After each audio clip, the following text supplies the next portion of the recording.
Certo dia em Recife uma tragédia aconteceu e com barulho o garoto despertou. Carlinhos foi até o quarto de seus pais, cheio de gente estranha, viu que sua mãe morreu. E percebeu que seu pai era o assassino que foi preso e no futuro de uma doença faleceu. Órfão, o garoto foi morar no engenho do avô Santa Rosa. Na viagem de trem começou a olhar tudo aquilo que estava ao seu redor. Seu tio Juca estava ao seu lado, que viu no garoto espírito de explorador.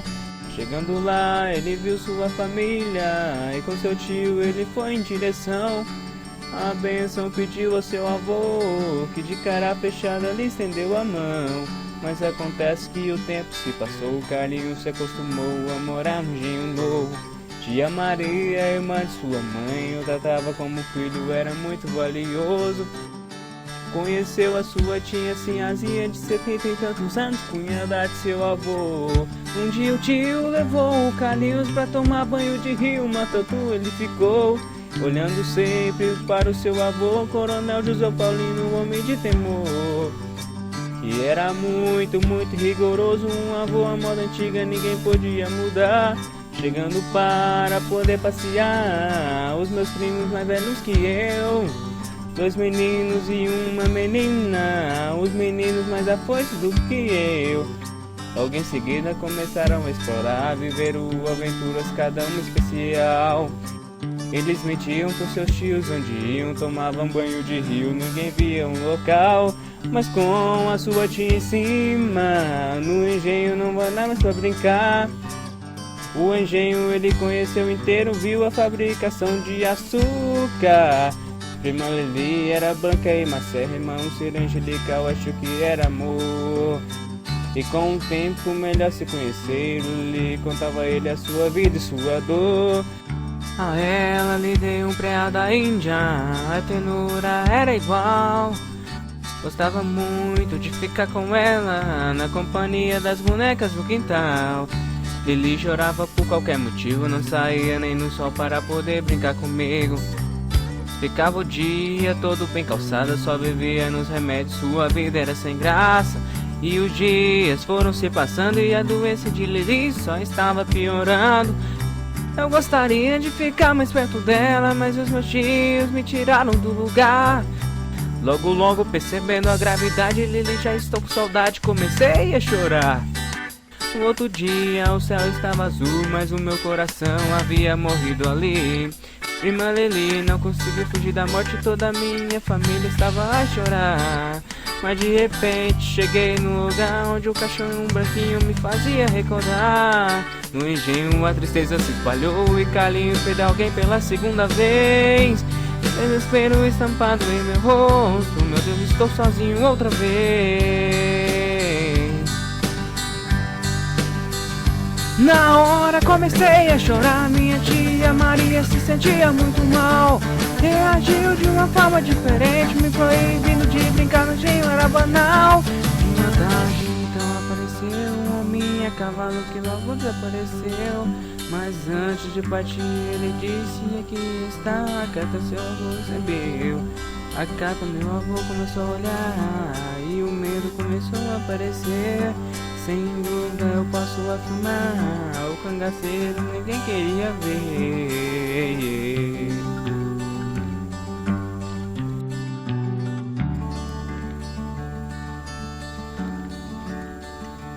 O tempo passa e Carlinhos então cresce, vivendo na miséria sem entender a razão. As senzalas já estavam tão lotadas, Carlinhos olhava a situação. Enquanto isso, o garoto em seu quarto, estudando em seus livros e sua libertação. E na história um tal de Figueiredo, meu professor, com um jornal na mão.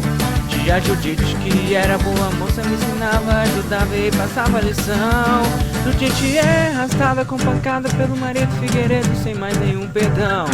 Isso deu uma dor no coração, por favor não bata na Judite não. Ela veio em minha direção, me beijou, eu senti sua solidão. Meu outro mestre era um velho beleza, quer dizer, não se importava com a lição. Da faca já era uma nega de bebê, e com ela me tornei homem então. Mas comigo ela não queria suplicar, me chamava de querido e me mandou sair dali. Mas eu só ficava perto dela, suas palavras não me davam motivo pra eu sair. E Zefa então se acostumou a ganhar coisas deles que não podia pedir. Começou a usá-lo bem ingênuo, garoto, por seu amor então evoluir. Zefa já sempre o acariciava com uma velocidade animal. Com aquele tamanho não acreditava o que eu fiz com ela no final. E com ela surpreendentemente, aos 12 anos me dedei, simplesmente aconteceu o que no dia e no passado ocorreu, e comigo ninguém interrompeu. Aquela hora virei homem, coisa que antes não era, infelizmente uma doença apareceu. Zefa já recebeu sua sentença depois que minha doença o engenho percebeu. Ela foi presa e no engenho depois, com aquilo minha vida acabou. Mas eu ficava com a lembrança de nós dois, pra minha vida apenas começou. O sexo em calinhos estampado no meio daquele mato, na senzala é só querer. O jeito foi mandado pro colégio e sim a forma do garoto se conter. Seus colegas não sabiam o que ele tinha no coração, era um garoto complicado de entender. E a vida de infância acabou trazendo o povo do colégio um menino de engenho.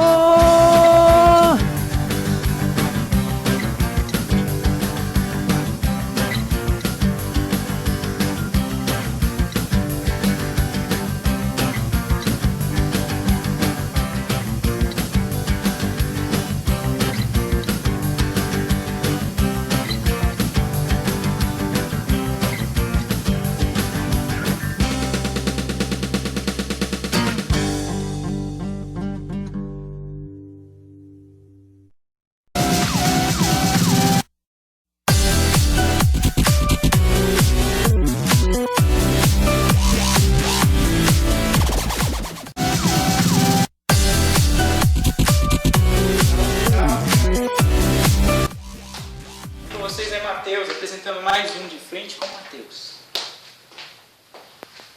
Bem, hoje iremos falar sobre o livro O Menino do Engenho. Para isso temos 3 grandes convidados. Entre agora Murilo Olinto, da Faculdade da USP.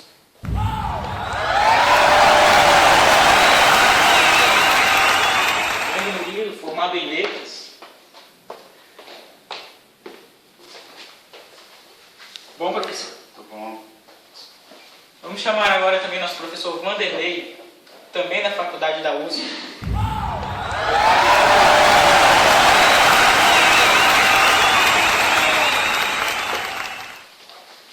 Bom, professor, tudo bom? Bom, professor? E agora o nosso glorioso autor, José Lins do Rego.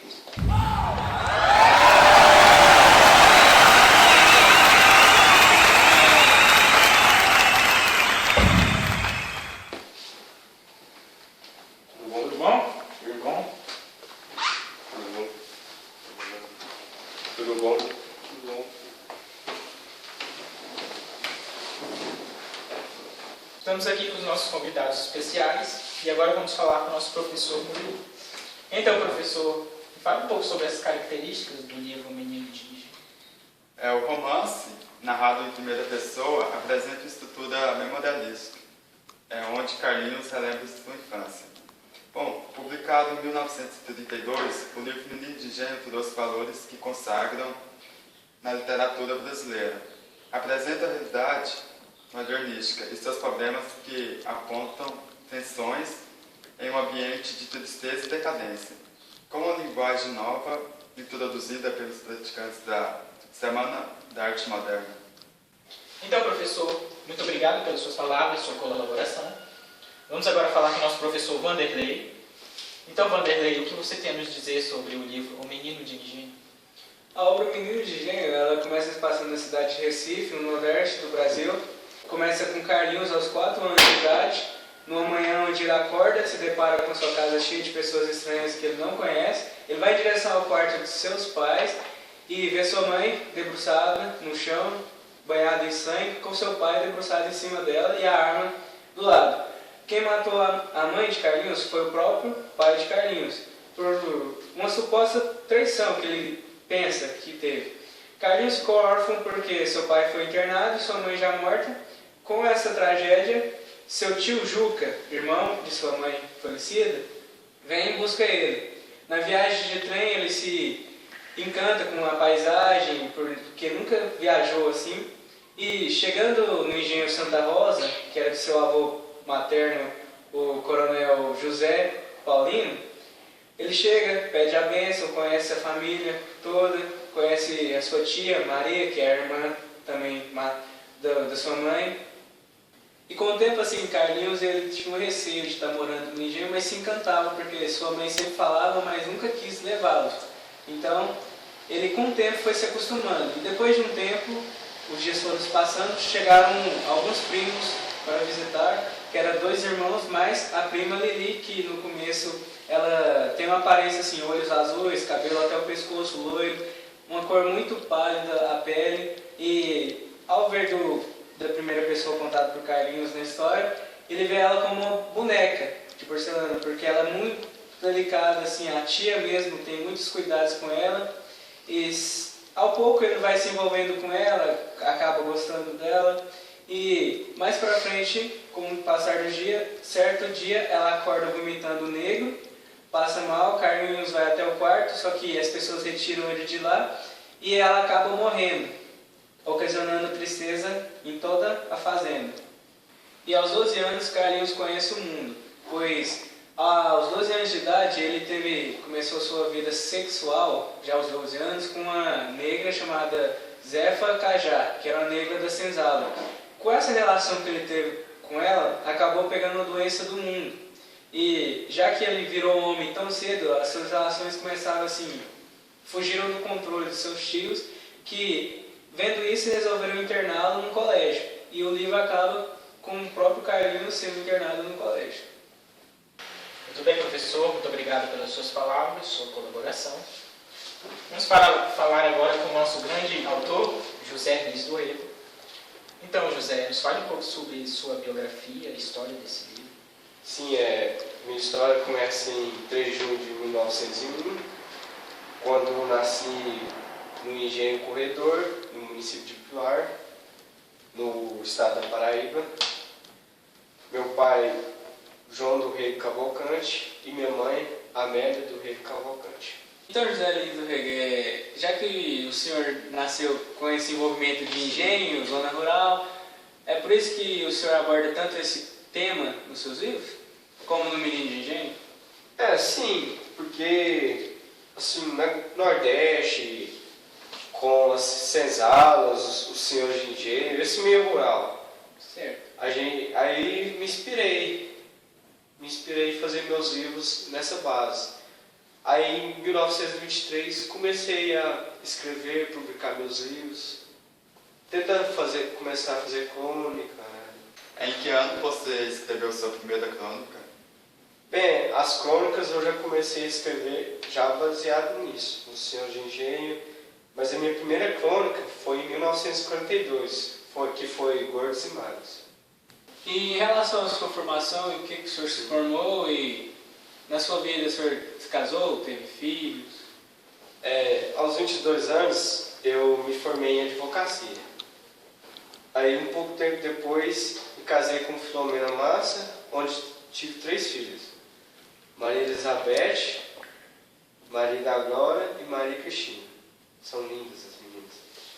E depois eu parti para Manhaçu, Minas Gerais, onde fui promotor público. Mas por lá não demorei muito, pois não era minha praia, eu gostava muito de escrever. Entendo.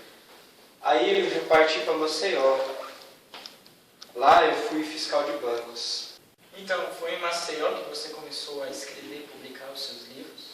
Sim, lá eu comecei a interagir com outros escritores modernistas, como Graciliano Ramos, Aurélio Buarque, Raquel de Queiroz, Jorge de Lima, Valdemar Cavalcante, entre outros.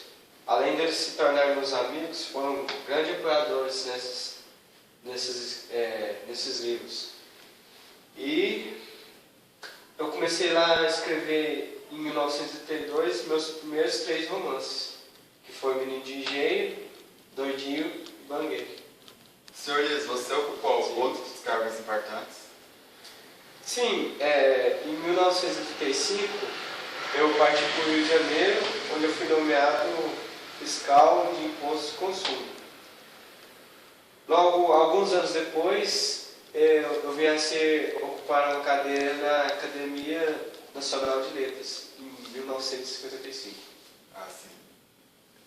Então, obrigado pela sua ilustre presença aqui. Muito obrigado. Parabéns. Eu que lhe agradeço. Professor Murilo, obrigado. Foi muito interessante suas palavras. Obrigado, professor Vanderlei. Foi um prazer. Estamos aqui agora terminando nosso programa de frente com o Matheus. Até a próxima. Fique agora com o programa do Jô. Tchau!